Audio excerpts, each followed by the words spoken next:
Approximately how many Afghan nationals were ultimately brought to the United States? Senator, according to visa statistics, about 145,000 visas in the U.S. Refugee Admission Program admissions occurred. Secretary Blinken identified 124,000 evacuees out of Kabul as the number. Law enforcement has already identified at least 55 Afghan evacuees who were confirmed or suspected terrorists. 55. Mr. Adelman, these 55 individuals were not uncovered through a comprehensive screening system. They were identified despite the absence of one. Is that fair to say? I can't speak to the 55, but I can say that there were challenges in the screening and vetting process. So if only cursory scrutiny uncovered 55 confirmed or suspected terrorists, isn't it reasonable to conclude that additional risks may have gone undetected among the remaining population? The November 26th Afghan attacker in Washington, D.C. was not among the 2,000 individuals flagged by intelligence assessments. He was not among the 55 confirmed or suspected terrorists. We have young Americans in uniform doing their duty who should not have been shot and should not have died. For years, we've been sounding the alarm, and for years, the Biden administration looked the other way and endangered every American in this country. Senator Cruz. Thank you, Mr. Chairman. In August of 2021, Joe Biden and the Democrats presided over the most disastrous American retreat in modern times. In Afghanistan, we saw chaos. We saw Bagram Air Base abandoned to the Taliban. We saw Afghans clinging to the wheels as planes took off. And we saw 13 American servicemen and women murdered. It was utter disaster, and the subsequent evacuation was both over-inclusive and under-inclusive. It was under-inclusive in that we left behind Afghans who had risked their lives supporting the U.S. military, and it was over-inclusive in that the Biden administration did, at best, half-assed vetting that put the American people in danger. In a span of just a few days, the Biden administration carried out the largest importation of foreigners in American history, bringing more than 120,000 people, including tens of thousands of unvetted Afghans, into the United States. Mr. Baker, you're the acting inspector general at the State Department. Approximately how many Afghan nationals were ultimately brought to the United States? Senator, according to visa statistics, about 145,000 visas in the U.S. Refugee Admission Program admissions occurred. Secretary Blinken identified 124,000 evacuees out of Kabul as the number. However, we were never able to verify that number despite 8 months of work with Department of Defense OIG colleagues. And your office found serious breakdowns in coordination, record-keeping, and accountability, correct? Absolutely, yes. And most of those individuals were admitted through mass parole, not through fully vetted visas. Is that correct? That I can speak to the State Department piece of that, and I believe I don't have the numbers for my colleague. 77,000 were paroled into the United States. And the numbers are stark. Of the 77,000 you just mentioned, more than 70,000 had no prior lawful immigration status and were paroled into this country. Mr. Adelman, you're the Deputy Inspector General of Audits for the Department of Homeland Security. Your office has documented that the vetting process for this population was rushed, fragmented, and incomplete. Is that correct? Correct. Because of that rushed process, terrorism-related indicators and derogatory intelligence were not fully resolved prior to entry. Is that correct?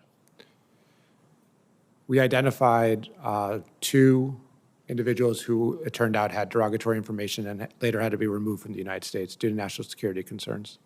According to intelligence assessments, approximately 2,000 of these evacuees had terrorism-related ties or derogatory intelligence indications. Because the vetting was rushed and fragmented, those indicators were not fully resolved before entry. And worse, there was no systematic, sustained follow-up after entry to determine who actually posed a threat. Even so, with only cursory post-entry review, law enforcement has already identified at least 55 Afghan evacuees who were confirmed or suspected terrorists. 55. Mr. Adelman, these 55 individuals were not uncovered through a comprehensive screening system. They were identified despite the absence of one. Is that fair to say? I can't speak to the 55, but I can say that there were challenges in the screening and vetting process. So if only cursory scrutiny uncovered 55 confirmed or suspected terrorists, isn't it reasonable to conclude that additional risks may have gone undetected among the remaining population? That was our concern. And the gravest danger wasn't limited just to those we managed to identify. On November 26th, just blocks away from the White House, an Afghan national paroled into the United States by Joe Biden opened fire on National Guard service members standing watch over our Capitol. 20-year-old Guardsman Sarah Beckstrom was shot and killed at her post. Guardsman Andrew Wolf was critically wounded, and the most chilling truth is this: the November 26th Afghan attacker in Washington, D.C. was not among the 2,000 individuals flagged by intelligence assessments. He was not among the 55 confirmed or suspected terrorists. We have young Americans in uniform doing their duty who should not have been shot and should not have died. For years, we've been sounding the alarm, and for years, the Biden administration looked the other way and endangered every American in this country. Senator Blumenthal. Thank you, Mr. Chairman. I think I speak for all the members of this panel in expressing the view that violence is absolutely abhorrent and unacceptable, that our hearts go out to the family of Army Specialist Sarah Beckstrom, and we pray for the quick recovery of Staff Sergeant Andrew Wolf. My hope is that we honor them with action, that we look forward and say to ourselves, how can we stop this kind of violence from happening again? What we know about the shooter's mental health is that apparently had been declining for some time.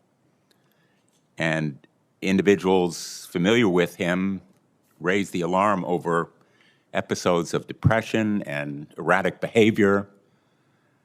There's speculation that his prior roles in combat, because he was at the side of our troops as part of a CIA-backed Zero unit in Afghanistan, might have contributed to PTSD in the same way that our own troops come home with that kind of illness. It is an illness, a disease. It is treatable, but it has to be addressed. So the topic here is framed as one of vetting and perceived failures of vetting, but it also should be viewed as one of mental health and even of gun violence. Mental health is not an Afghan problem, it's an American problem. And Mr. Edelman,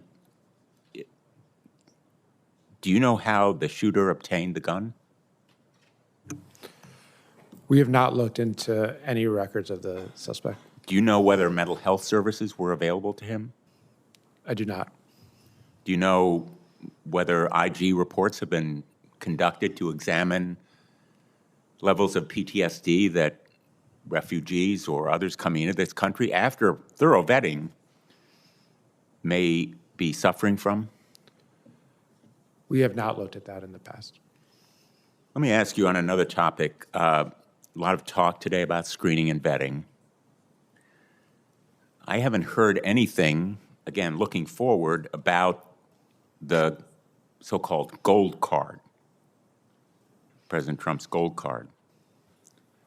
My understanding is, from the limited information that's available on the gold card website that, and actually I'll quote from it, once an applicant's processing fee and application are received, the process should take weeks. Now, we're talking about vetting and screening of someone who came into the country after multiple series of vettings over years.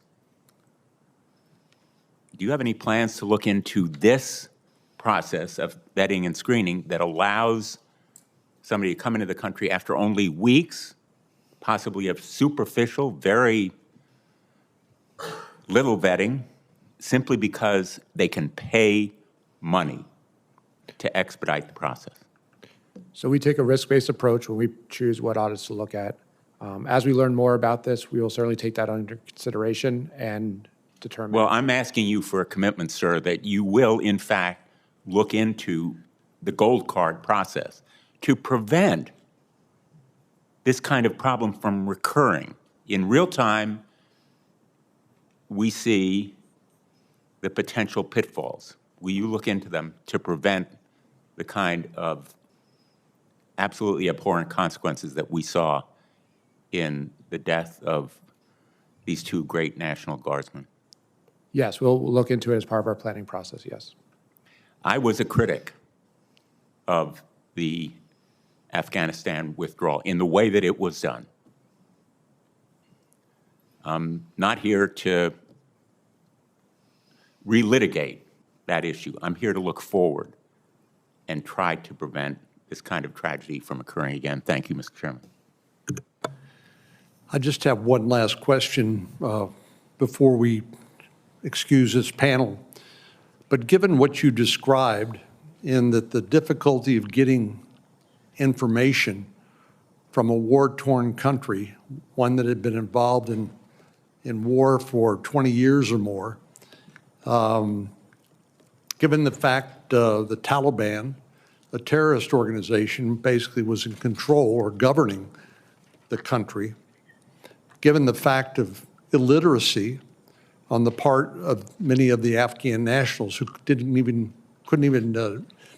state the date of their birth, do you agree with me that the default position of this Operation Allies Welcome was, unless we find something derogatory, you're going to be admitted?